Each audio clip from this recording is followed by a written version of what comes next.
Alright, let's get into it. Tonight we're having a necessary conversation, a conversation many of you have been asking for. Whether you realize it or not, we're talking about the 10 commandments and rules for moving on from monogamy or bigamy toward polygamy or consensual non-monogamy. Now I know what some of you are thinking. You hear polygamy and your mind immediately goes to chaos, drama, and disrespect. But that's because you're operating on an outdated social contract, one that was designed for a world that no longer exists. What we're discussing here is a fundamental mindset shift. This is about taking control of your life and your relationships, building them on a foundation of logic, honesty, and mutual respect. This isn't about promoting chaos, it's about eliminating it. This is about redefining relationships, free from jealousy, guilt, or outdated norms that have been holding you back. For too long, you've been told that your value is tied to a single person, that you must conform to a one-size-fits-all model of partnership that, frankly, fails more often than it succeeds. The modern world requires a modern approach. It requires you to be a high-value individual who dictates the terms of your own existence. This conversation is for the men and women who are ready to level up, to stop playing by rules that weren't designed for them to win, and to start creating a life that is truly their own, built on principles of abundance, not scarcity. So get your pen and pad out, put the phone on Do Not Disturb, and let's have a frank discussion. These aren't just suggestions. These are commandments for a new way of living and relating to one another. If you're tired of the emotional roller coasters, the betrayals, and the limitations of traditional relationships, then you're in the right place. We're going to break down the architecture of a successful, multi-partner dynamic. This is for the grown-ups in the room. If you're not ready to hear the truth, you know where the door is. For the rest of you, let's begin. The first commandment is the foundation upon which everything else is built. You must reject monogamy outright. Let's be clear. I'm not talking about a phase or a temporary arrangement. I'm talking about a fundamental rejection of the lifelong, one-on-one commitment model that society has sold you as the only path to happiness. This model is a setup. It creates a scarcity mindset where you are constantly in fear of losing the one, leading to possessiveness, control, and ultimately, failure. To build a life of abundance, you must first operate from a position of abundance.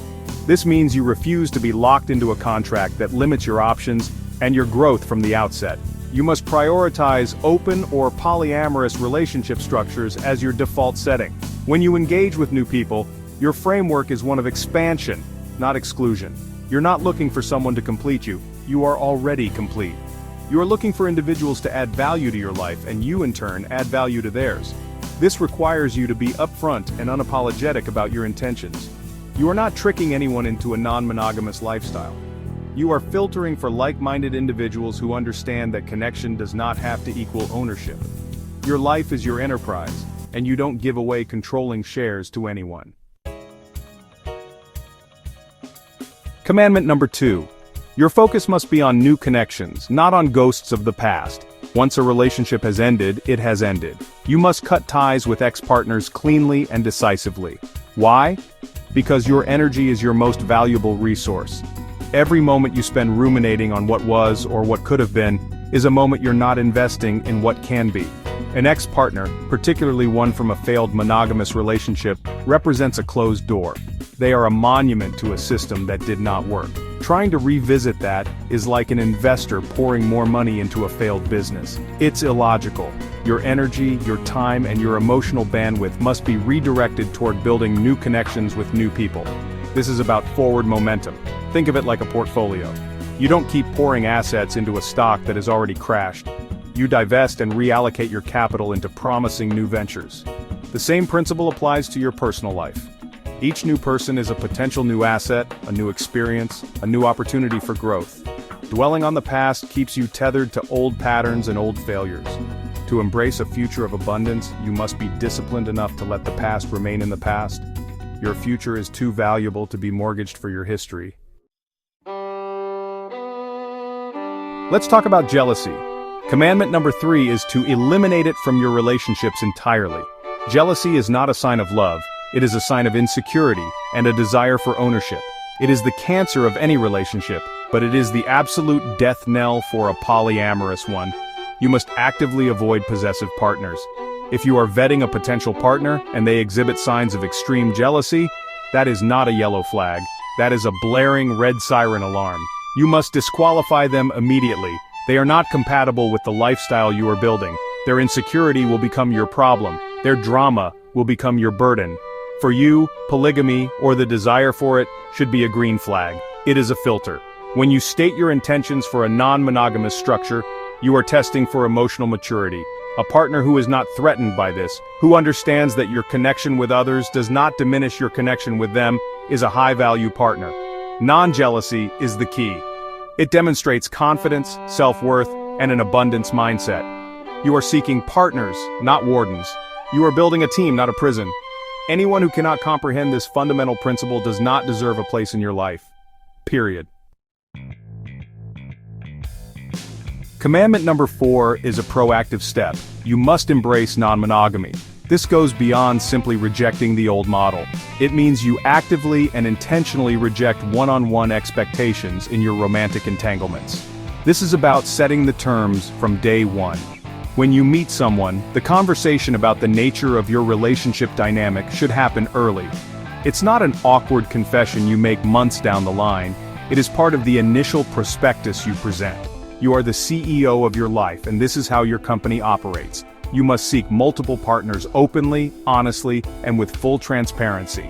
This is not cheating. Cheating is a byproduct of the flawed monogamous system. It is the act of breaking a contract. In the world you are building, the contract itself is different. The terms are clear. Exclusivity is not on the table. This honesty is non-negotiable. It protects you, and it respects the other individuals involved by allowing them to make an informed decision. Anyone who agrees to your terms does so with their eyes wide open. This eliminates the potential for betrayal down the line and establishes a foundation of radical honesty, which is far more stable than the fragile promises of monogamy. Commandment number 5. Prioritize your self-growth over your age. Society puts immense pressure on people, telling you that you need to have certain things accomplished by a certain age. Marriage, kids, a mortgage. This is a trap. It's a timeline designed to create anxiety and force you into poor decisions. A high-value individual operates on their own timeline. Your focus should not be on settling down because you've hit 30, 35, or 40. Your focus should be on continuous self-improvement and the expansion of your world. Age is just a number. Your value is determined by your skills, your network, and your mindset. Use your time to build diverse connections, not just romantic ones. This means building your professional network, cultivating friendships, learning new skills, and traveling. A rich life is a life full of varied and meaningful relationships of all kinds. These connections make you a more interesting, more resourceful, and ultimately, a more valuable person. When your life is full and you are constantly growing, you attract other high-value individuals. You are not desperate for a romantic partner to fill a void. Your life is already whole. A partner or partners should be an addition to your already amazing life, not the centerpiece of it. Number 6 is a hard and fast rule. It is non-negotiable. Never, under any circumstances, reconcile with an unfaithful ex. Let me be perfectly clear. If a partner in a previously exclusive arrangement with you was unfaithful, and they come back later, after you've moved on, after you've started building this new life, the answer is no.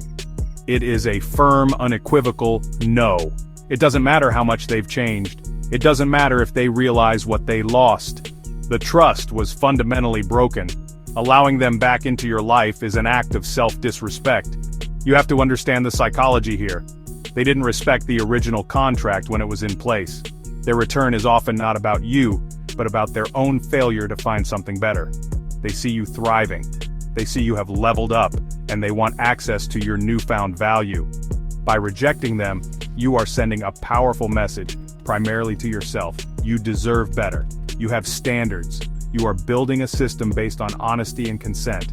Someone who has already proven they are capable of deceit and betrayal has no place in that system. You are the gatekeeper of your life.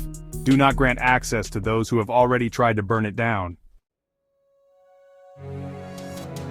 Now, for those of you who are currently single, commandment number 7 is to consider the framework of concubinage.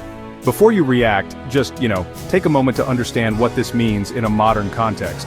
We are talking about consensual, non-exclusive relationships where the terms are clearly defined. This is about exploring connections without the pressure and, honestly, the false promises of a monogamous trajectory.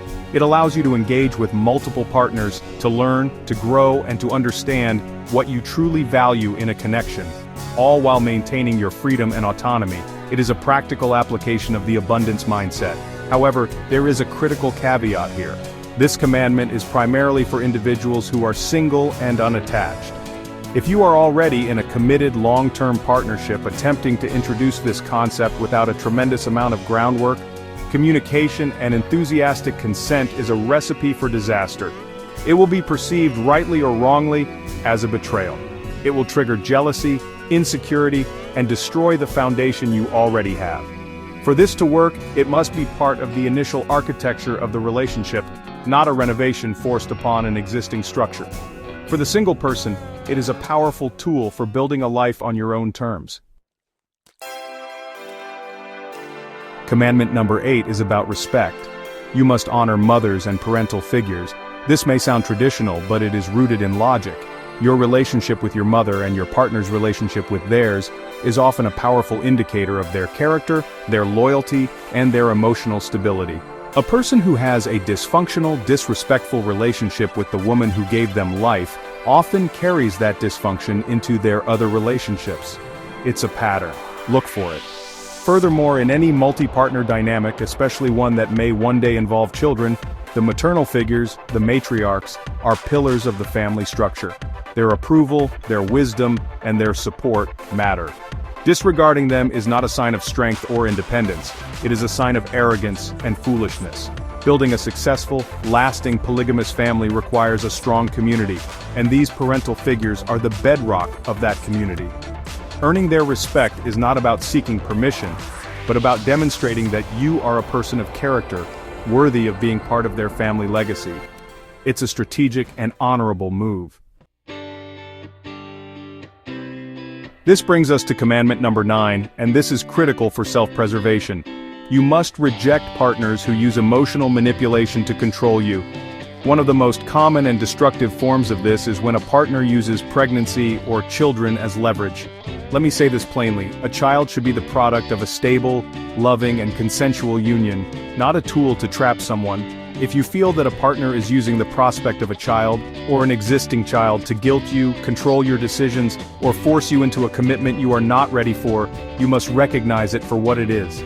Manipulation. Your feelings, your goals, and your autonomy matter. A high-value partner will want to build a future with you based on mutual desire and respect, not coercion.